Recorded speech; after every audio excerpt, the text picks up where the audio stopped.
Passionate about animals, and when he's not advocating on their behalf, he's taking award-winning photos of them. Together, the Irwin family continues to fulfill Steve's legacy, supporting conservation projects around the world that are helping to preserve wildlife and their precious habitats. Please join me in welcoming to the stage Terri and Robert Irwin.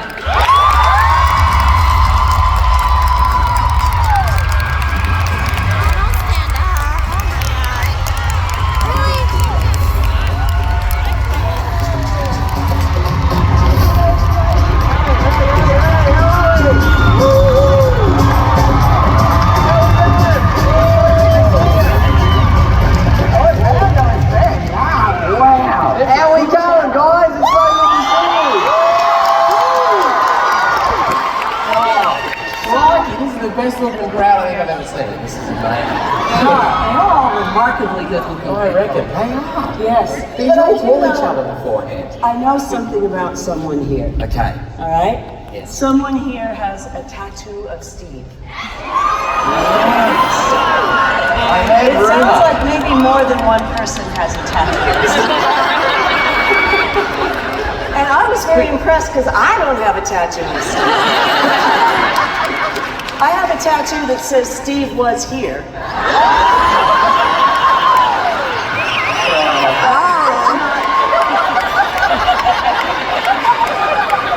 I don't think I can show it to you.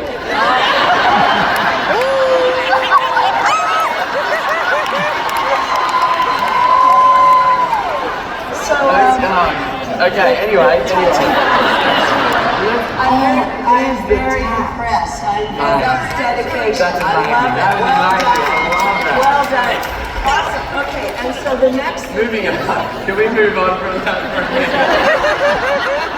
that may have been an unexpected part of my speech. Yeah, we did not talk about this part of the speech. We did not. So Robert's learning more about his mother than he ever wanted. And being a boomer, I have notes. That's how boomers do it. Yeah, that's how we do it. We love to see So it. first of all, I want to say we are genuinely your biggest fans because you guys are awesome. You are at just the front line, cutting edge of everything to do with animals. And animals are interesting because they don't really communicate. You got to figure out what's wrong and then how to fix it without them able to tell you anything, right? Very true. So this is also true in pediatrics. It's the same kind of thing with little tiny people. So I wanted to show you what this looked like when he was a little tiny person. Oh. Yes. Look at little baby Robert. So there's How's those cheeks? It's like I'm storing nuts for the winter, like a little chipmunk. So very cute. But we had a situation when you were like 2 years old and you got ill. And we didn't know what was wrong, but he kept stargazing. His neck wouldn't come down. So we went to the doctor and the doctor said, oh, crikey, because doctors say that in Australia. The doctor goes, crikey, you gotta go to emergency. Don't go home first. Get him to the hospital. So we get to the hospital and you were, I think, 2 years and 2 months old. Yeah. So you're really tiny. And the doctors are trying to figure out what was wrong, and you're not really saying much of anything. And they're trying to get an IV in this little chubby arm. So doctor after doctor tries to place an IV, and Steve's in there, and Steve's getting anxious. And they finally call the head of pediatrics. And he came in, and he got the IV seated and got it in okay. And Steve turned to him and said, mate, that was such a good job, you could be a vet.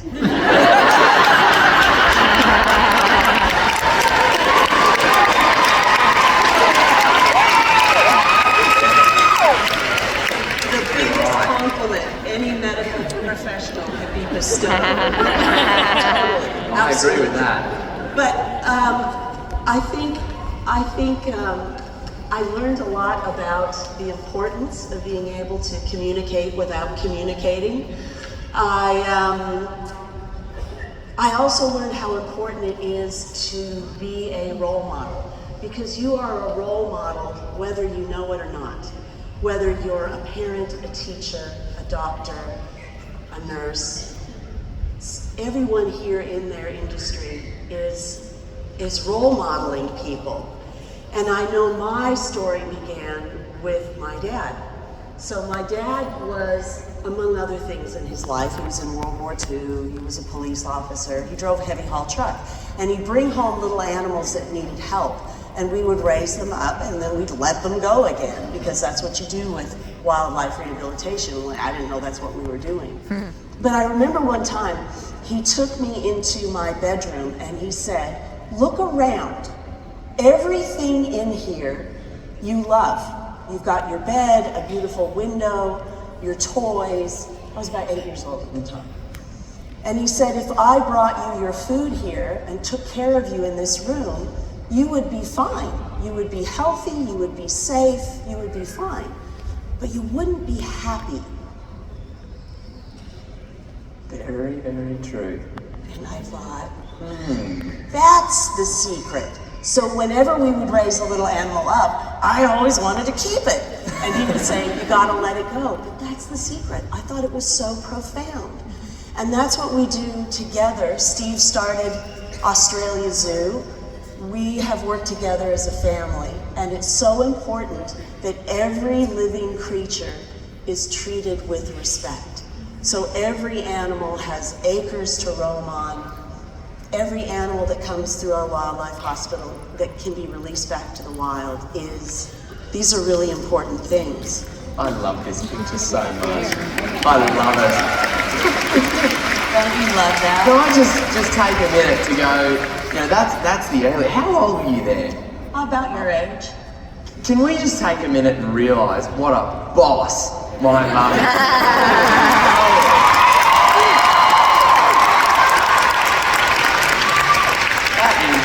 I love that picture so much. I gotta tell you, I love it too, but you see how her little ear is kind of tilted towards me?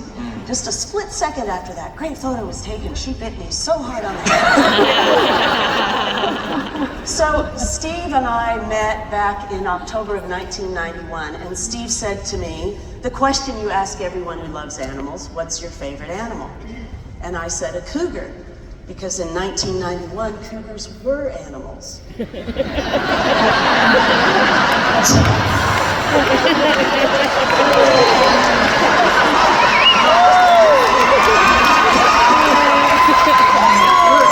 on fire, aren't you?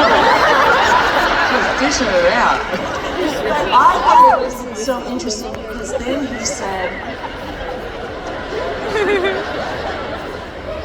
he said, why is a cougar your favorite animal? And I was like, wow, no one ever asked me that. So I said, it's because they can kill something bigger than themselves just with their mouth. And he looked at me. Now keep in mind, we've just met. I just went into a little roadside wildlife park in Australia as an innocent tourist from America.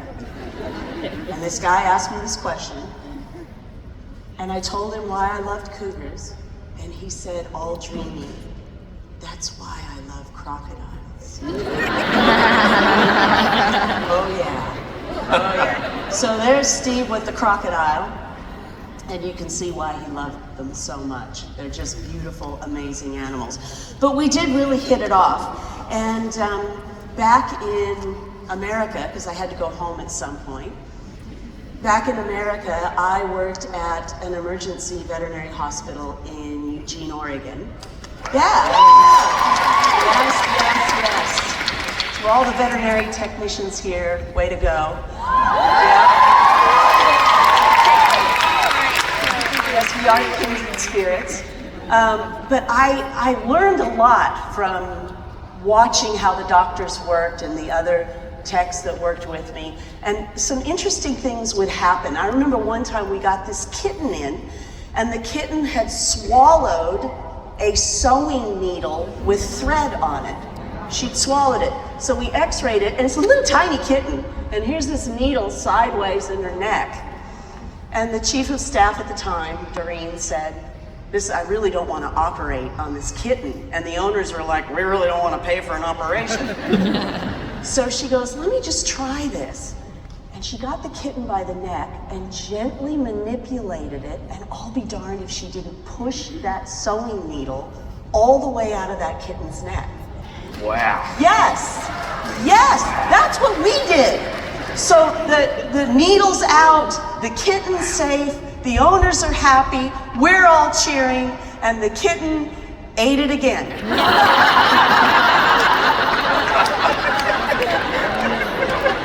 Yeah. So anyway, now you know how to fix that one.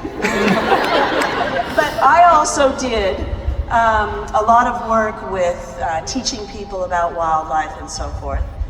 And Steve was an eager student, so he came to Oregon to spend some time with me, because, you know, he's only human, so. Like coming all the way over here to see me. And I said, you know, what animals are you interested in seeing? And he said, well, I always thought porcupines were really cool. So sadly, we got a porcupine in at the hospital that didn't make it. So I put it in the freezer, knowing Steve would be there in a few days, just to show it to him, right? So he comes in and I'm like, come see this porcupine. Without a word of a lie, he sees the porcupine in the freezer, pulls a quill out, sticks it in his arm and goes, you're right, they don't come out again.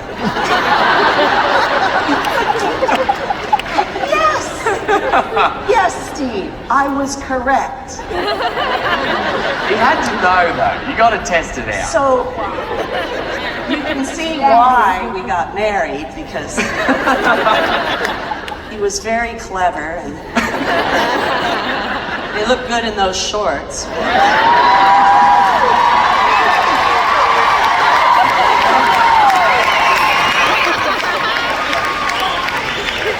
Absolutely, 100%. Whoa, But, whoa.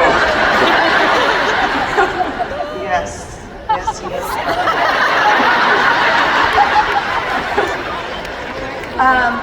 But I want to let you say a few words as well. In case there's any tattoos I don't know about. But I just wanted to mention, we actually do run a wildlife hospital at Australia Zoo. And we have some of the best, we've got 45 vets and nurses. We've got, I think, eight full-time vets now. And yeah, just tons of people who are working there, who are hiring. And,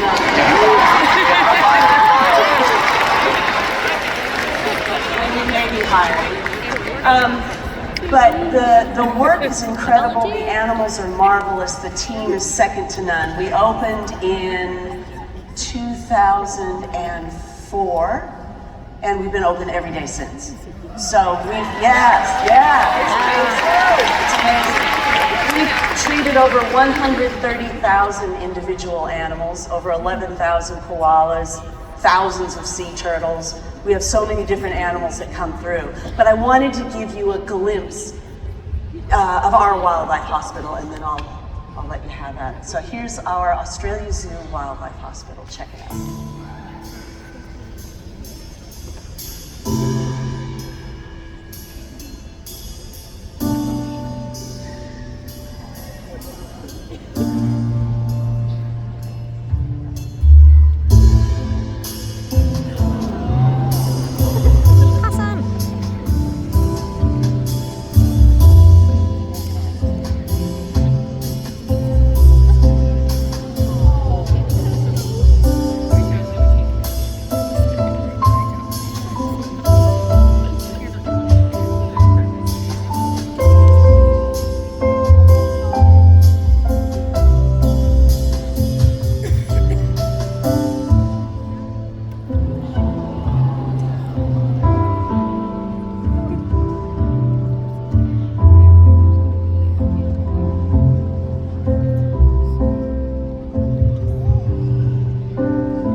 Okay, I didn't realize there was a donate now on the end. But y'all are welcome to donate now. So yeah, we've been open 24 hours a day since 2004. And yeah, it's been a huge accomplishment. Yeah. Long time. You've been alive that long. I have been alive that long. December 1st, 2003, as I recall. Yeah, I remember it like it was yesterday. It was an easy birth. You remember it more than me, I think. I do. I remember it vividly. Yes. I'm sure. You know, I was actually filmed being born. You were. I do remember that as well. Lucky you, Mum. Yeah. It's good. Round of applause for my mum, hey?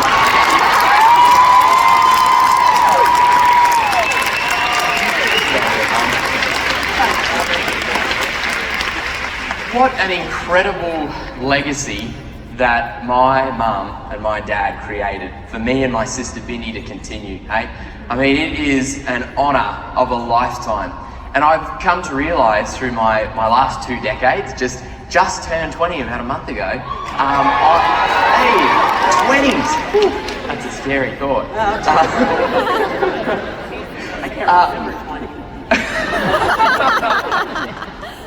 I feel like as I've grown up, I've sort of come to realise that legacy is the most important part of life. It certainly is for mine, and I think for everyone, what we're trying to do here is to create a legacy. And that's what each of us in this room are trying to do, is to make the world a little bit better, a little bit brighter for the animals and the people that we're all coexisting with. And for me, it's also been about continuing a legacy. And I think that the legacy that my dad created is so universal. It's known in every corner of the world. And the incredible thing to me is how one person can do so much. He really exemplified how one person can truly change everything, can change the world, and can inspire an entire generation. But then,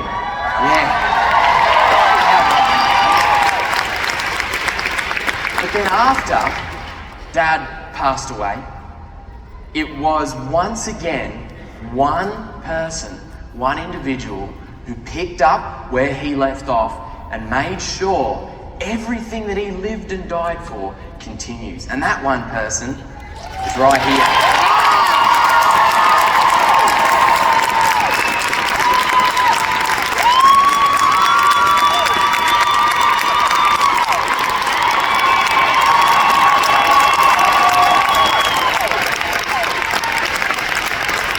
I think that's a pretty powerful message that we can all live by. That each and every one of us have such an incredible ability and platform on so many different scales to make a little bit of positive change.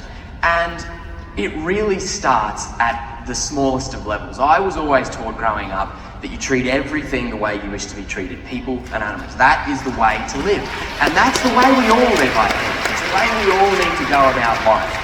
Absolutely. And it doesn't matter if that's just one person, one animal that you're helping.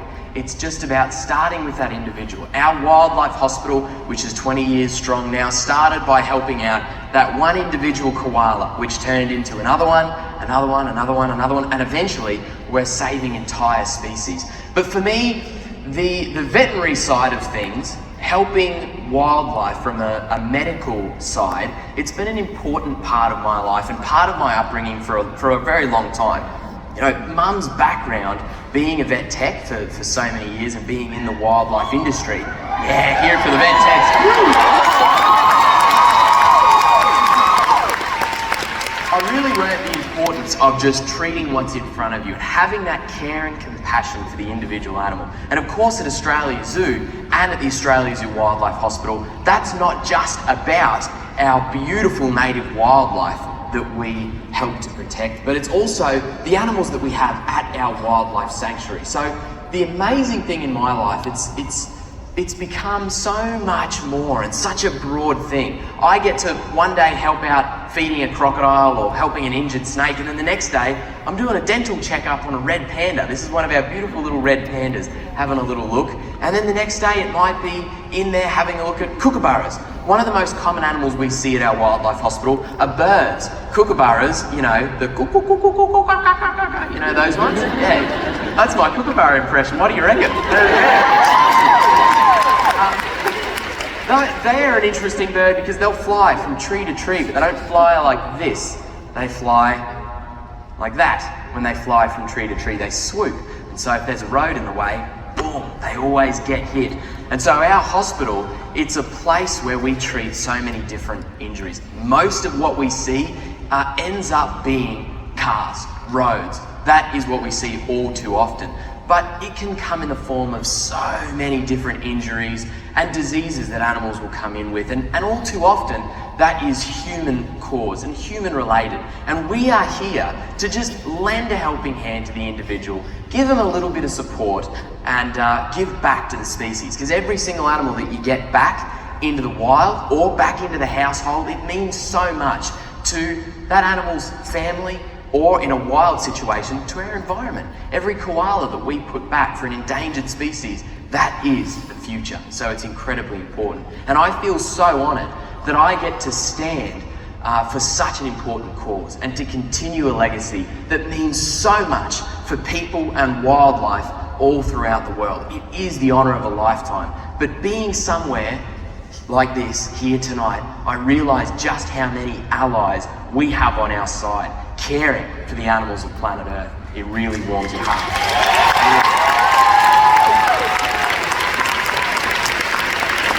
But I wanted to share something a little bit more lighthearted. In the theme of legacy and the theme of wildlife, as we all know, dealing with animals is the most unpredictable thing you can imagine. And all too often, it's all good, but it ends up being a little bit of a thankless job from the animal side. But ironically, that's what we want to see. If we're rehabilitating an animal, getting it back, on its feet, on its four legs, or in some cases it may not have any legs, like you're about to see, we want that animal to be firing on all cylinders. And in my line of work, rescuing animals, often it means they're very, very, very, very, very, very much firing, and it can backfire a little bit. So here's something that's, it'll give you a good laugh. This is Dad with a carpet python, and then myself rescuing that very same species, a carpet python. He was hit by a car, we rehabilitated him, released back to the wild, and this was his idea of a thank you. This lovely, ugly little snake. He was a very, very cheeky little blighter. Here he is. Nearly killed both of us. Now this is a python, carpet python. I've just taken a bite. Now pythons, of course, can be aggressive. It's their only method. There's a good snake. When I first found this guy, there is no way I would putting him up near my face. Alright, so I'll get this cleaned up a little bit. I got a little bit too close, so he gave it a bite.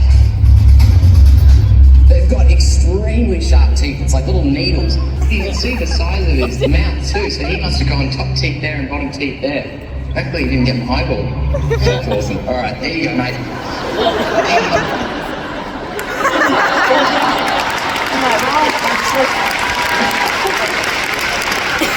I love that so much, and that's something I actually honestly hadn't really seen that footage until that happened, and Mum went, you should really have a look at this. It's so funny, the parallels. I just thought that was hilarious. It was the funniest thing just watching this little snake. You could see his eye turn and just go, nah, I don't like the look of your ugly head too close to mine.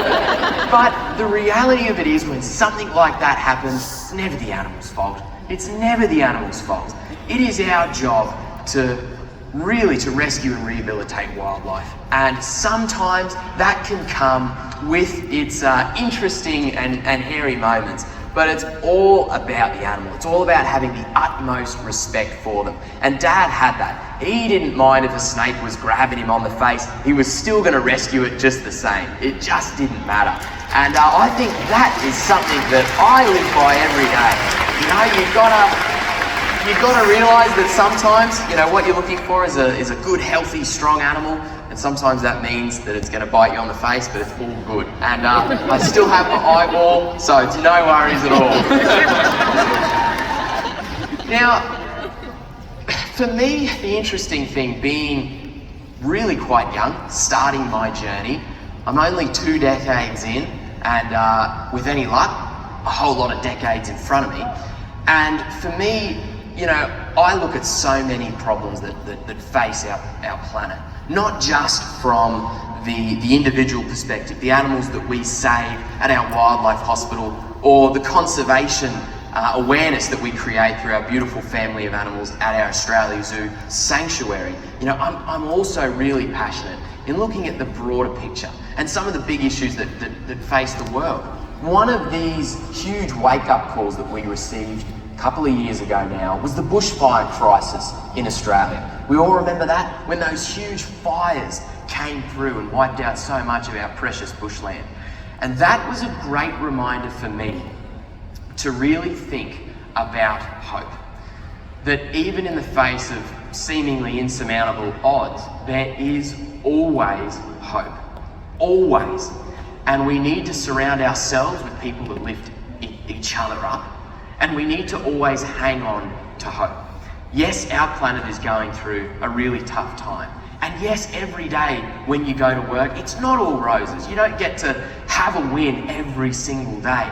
Sometimes it doesn't go as planned, but if you give it your all, if you give it 100%, and just think about that hope, think about the animal that you did save, that is the most important thing. And the bushfire crisis that we experienced in 2020 was a really, really potent example of just that. I'm a passionate photographer, and I love photographing not only the great triumphs, but some of the great defeats. And this was, of course, a defeat for Australia. We had bushfires that wiped out a certain area of Australia called Kangaroo Island, one of the best strongholds for koalas in the world, which was diminished greatly. And I was there on the ground with my family and with a crew from the Australian Army. It really was absolute bedlam. It was a war zone. It was horrible to see.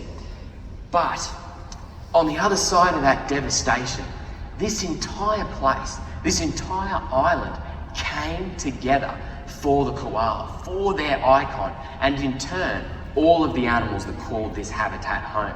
They lost a lot of bush, they lost a lot of animals, but there were people on the ground in an instant making makeshift little habitats, little enclosures for injured koalas from the wild so they could take them in, give them the aid that they needed before they could release them back into the small pockets of bushland that were untouched. We came down there with our incredible vets and a beautiful team from the Australia Zoo Wildlife Hospital formulating this really special, enriching diet for koalas, this paste that you see here, to quickly boost up their health and get them back on their feet. And just seeing the way this entire community came together, battling for animals, it really makes you realise just how many of us there are. There are so many people that are fighting this fight, helping the animals of planet Earth, and are there to lend aid in a crisis. So that's the most important thing. Sometimes it's harsh, it's tough. It can easily get you down in this field that we're all in. It really can. But you've got to keep going ahead. You've got to focus on your wins. Take your losses, but focus on your wins. That's the most important thing. And I can proudly say now that Kangaroo Island has an incredibly flourishing population of koalas now 4 years later, and they're doing great.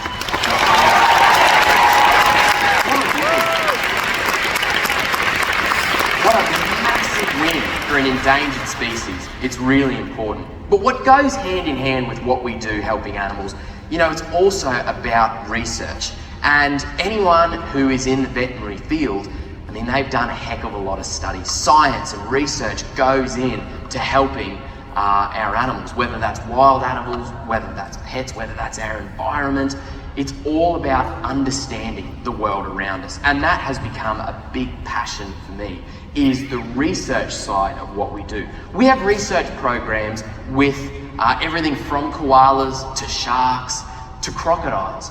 My passion, of course, is the crocodile. I love them so much. I think it must be genetic, I reckon. The love for crocs, they are just the most incredible animal. You know, I gotta stop myself or I'll just talk the legs off the chair. They are awesome.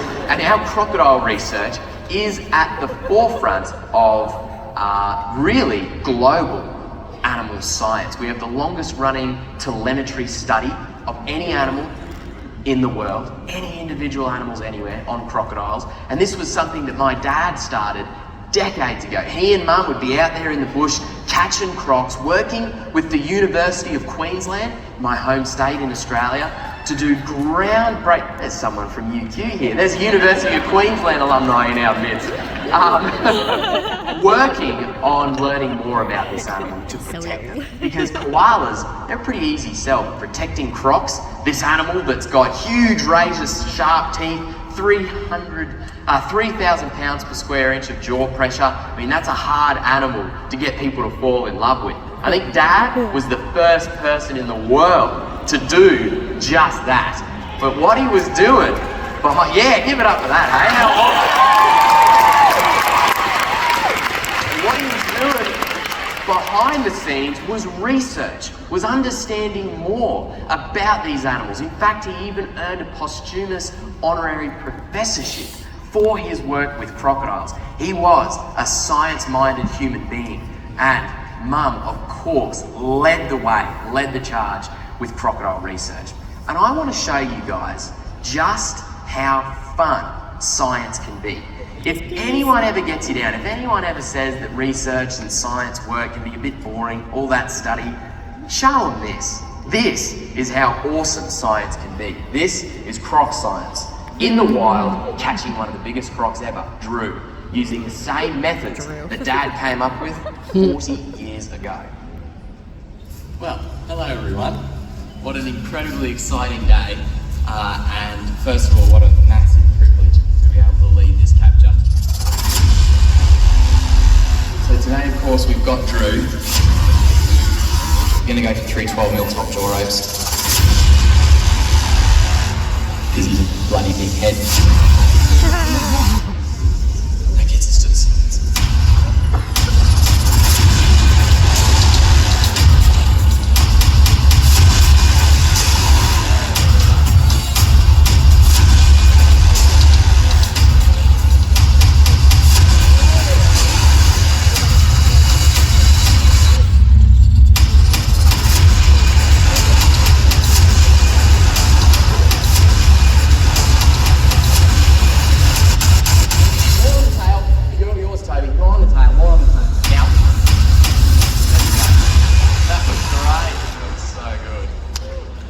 Doesn't that make you want to jump on a crocodile?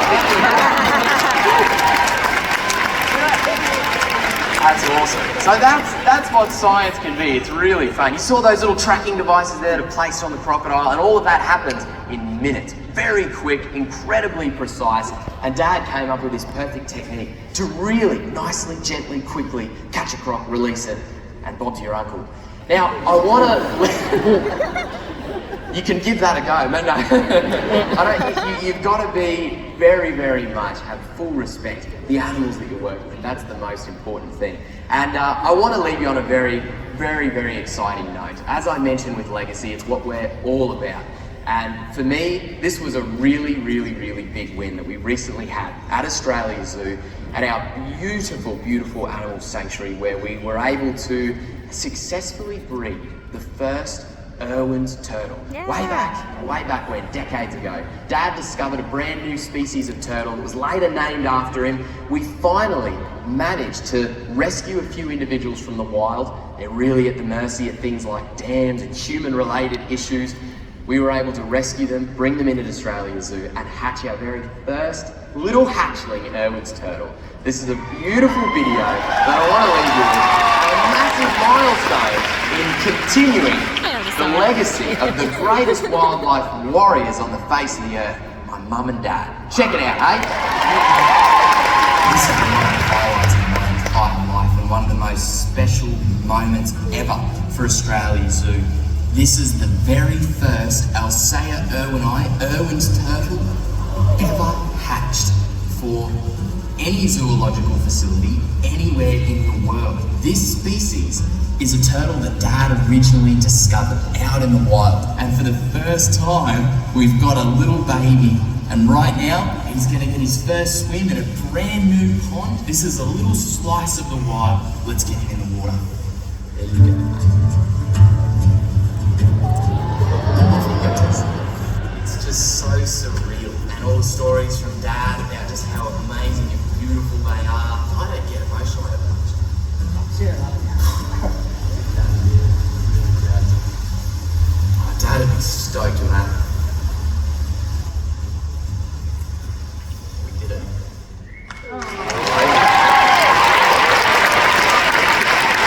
Well, thank you so much. I hope he has to continue that legacy. Thank you.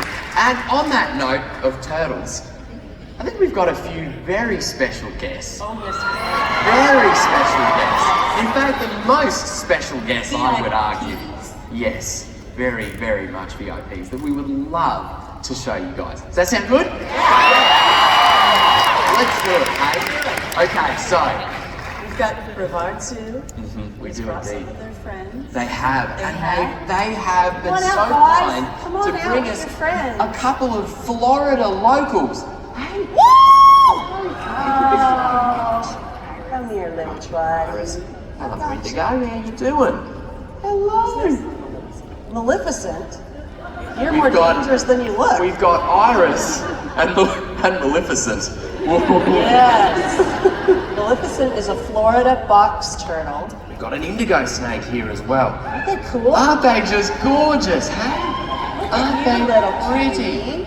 Now, unfortunately, this beautiful snake here, I mean, I'm sure feels the love but can't hear the love. As we all probably know, snakes don't have ears, but they do have a fantastic sense of smell. And you might be able to see on that camera, see there, flicking out the tongue? That is, of course, how a snake smells. They have a really great sense of smell, but they'll actually pick up scent particles with that tongue, bring it back in to their head. The Jacobson's organ is what really reads all that information. They can understand what's going on. And these Florida locals are just gorgeous. They're a big snake. In fact, the biggest that you've got here is the beautiful North America, and I just love them. Mine's having shell shock. Mine's like, I've never been in front of this many people before. So We love you, Maleficent. yeah, we do. We love you. And so, as you know, with anything that has a shell like this, the top part's called the carapace, and she can actually feel through that. So that's why it's so important to be very respectful of these animals.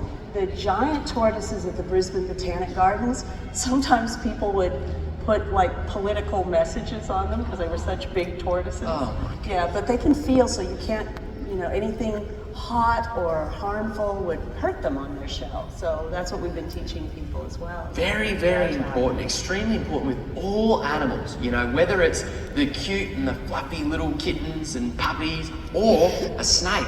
It doesn't matter, they still require that same level of care and consideration. But reptiles are particularly challenging to take care of. Don't you reckon? Yeah, well, mine never has a bad hair day, but that's okay. You're so cute, I love So you. definitely something to think about. Oh, I do love you. Shall we see two more friends? Let's see some friends from a more exotic country. yeah, let's go home, hey? Let's go home. Let's go home to Hey, say Australia. bye, wave bye, wave bye. Oh, you wave bye too. Oh, sorry. No legs, Oh, she's so cute. Killing me. Thank you very much. So cute. All right, we got a couple more. Next up, we've got some very, very, very cute little guys to show you, and this Australia. from Australia, right? These are the ones I'm very excited about because this kind of takes me back home. As a little kid, my childhood was always catching little lizards. It was. Your little bearded dragons and blue-tongued lizards, and they are the quintessential Aussie reptiles. And I'm very, very, very excited to say that we've got a couple here with us today. Okay, to show let's get you, it, let's which get is it. going to be Come on, awesome. let's get it. All right. We're going to go grab Come on, it for you. guys, you can do it. Let's get them. These ones all have legs And ears. and ears. Yes. Okay. Oh, look at you. Thanks, Boomer. Who? Azure? Azure. Hi, Azure. Hey, buddy, and this is Boomer. Have a look at him. Isn't he cute? This is one of my Yours favourite is a new lizards. ambassador animal. It is. Yours is young. This little guy's only, I think, a couple of years old. I'm little flying! Boomer. And I absolutely...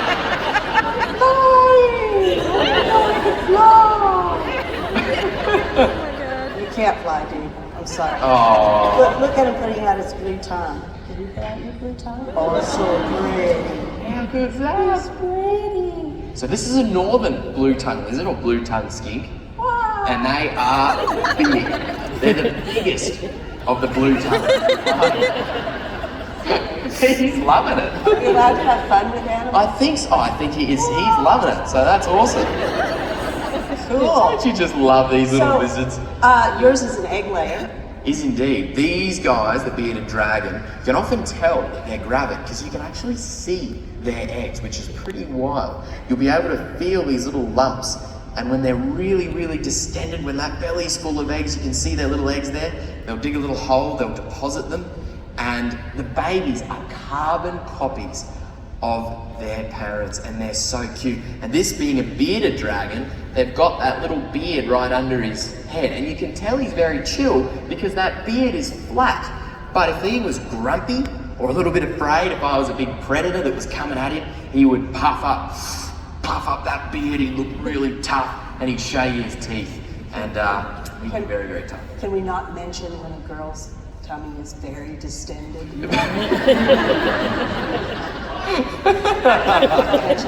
And mine gives birth to live young, just to be super cool. And the blue tongue can have up to 25 babies at one time. The babies are huge, Yeah. mind you. Yeah. I have no idea how they fit I don't know. all of those in there. But I do know we gotta fly. We do. I see what you did there. I see what you did there. Don't you love that little Oh blue my tongue? gosh, she's cute. Oh, Okay, absolutely. now I don't know That's how right. much time we have for questions, but I think Karen is curious. I agree. I So, think she has those hard questions. How much wood could a woodchuck chuck? Why did a chicken cross the road? okay. Which came first? The chicken or the egg? It's a chicken, by the way. It's- But give it up for our beautiful, beautiful Aussie wife.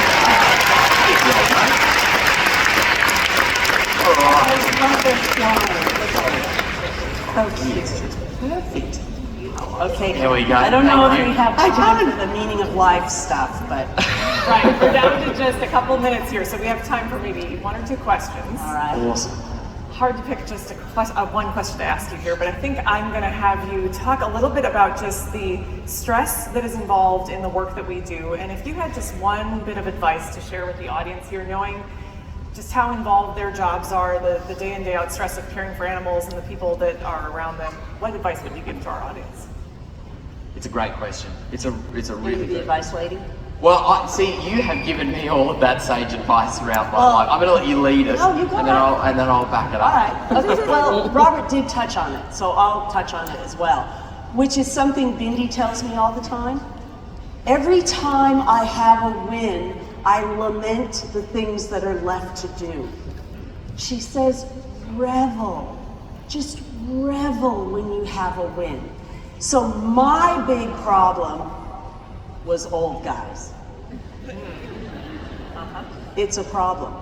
Some old guy would come into the clinic and he was always a widower, and his dog was the only companion he had, and the dog would always have to be put to sleep, and he would always cry.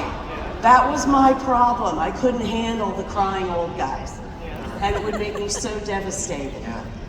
But I'm telling you, when you're there for someone in their best time or their hardest time, it is equally important and triumphant.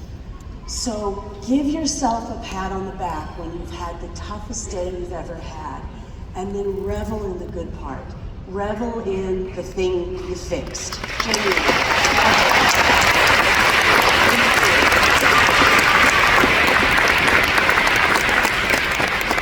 I still have trouble with old guys, but it's different now.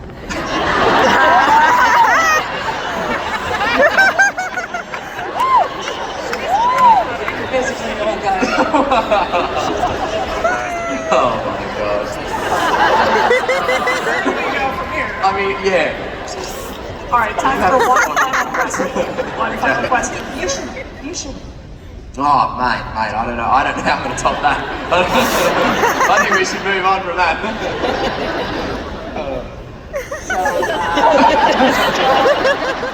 We got another question, mate. Take the reins. That's fine. I don't know. Where are we at? Yes, it's Okay. time. Yeah. You take the lead here. Take the lead for advice. No, for a question. Oh, for a question. Think outside of the box. I have got a. You know what? What? I want to try something different. I do too.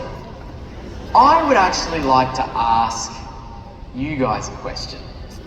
And someone in particular. Oh, someone in particular. I heard rumour that there's a bloke out here by the name of Geraldo. Is that correct? Geraldo? Screaming! Where are you? Down. I would love Geraldo to come on up to the stage. Come on. Give it up for Geraldo, hey? Give it up.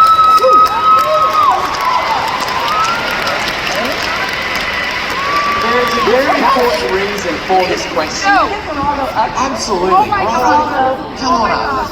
We got a lot of different questions in from people, and Karen had them all and was ready to ask a million different questions, but we talked too long. We do. So there was one question one last question. in particular that was really, really important. And this question doesn't just come from me. This is a question that is very, very important. Questions are Very important. That I will leave you to ask. Yes. Whew. Hi guys, how you doing? So, the question is, Come on, get right up there, Geraldo. Okay, We want to okay. see you. Okay, here you are. so my question is, Maybe. I love you very much, and I want to spend the rest of my life with you. Yeah.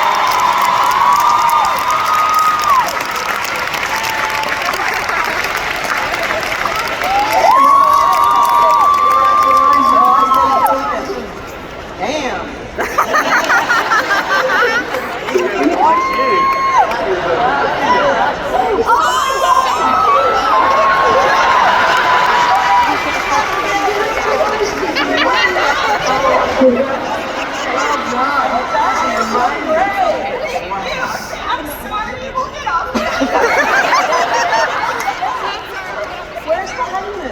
Okay. Australia's winner. Right, let's get everyone here. Let's get everyone. Here we go. Here we go. Let's get everyone here. All right, ready, guys? Here we go.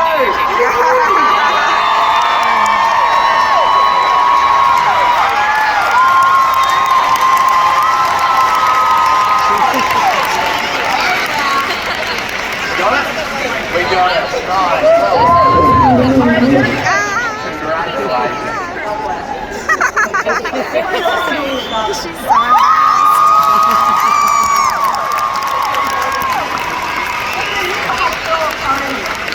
embarrassed. Congratulations to our happy couple.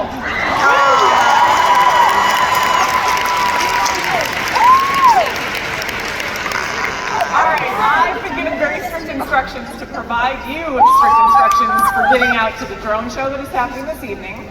So you are all invited to make your way to the North Concourse. If you can calmly but fairly quickly move out of the exits, you can use any of the exits, and then the North Concourse is this way. You're going to go out and to the left. And just a few minutes, Phil's Tiny Kitchen.